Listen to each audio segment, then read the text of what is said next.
Okay, 2023 Peterbilt 389. 64,109 miles on this truck. 565 Cummins, 13K front with air ride, 40 rears with air ride, full lockers, cross lockers.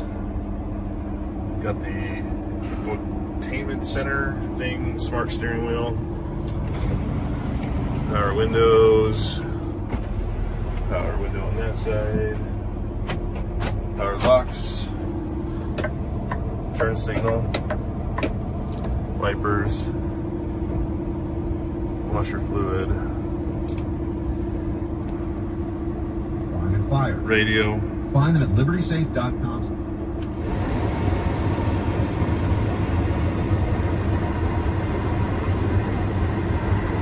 Heat works, AC works. So I'm not sure how the warranty works. This came with the standard Peterbilt warranty.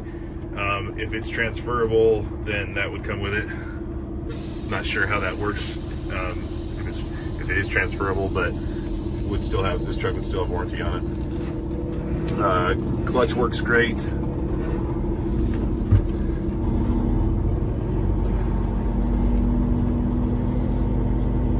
Going out, try not to get side swipe pulling through here.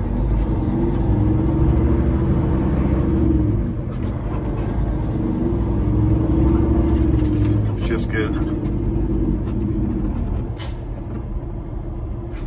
Brakes worked really good. So if you have any questions, feel free to call.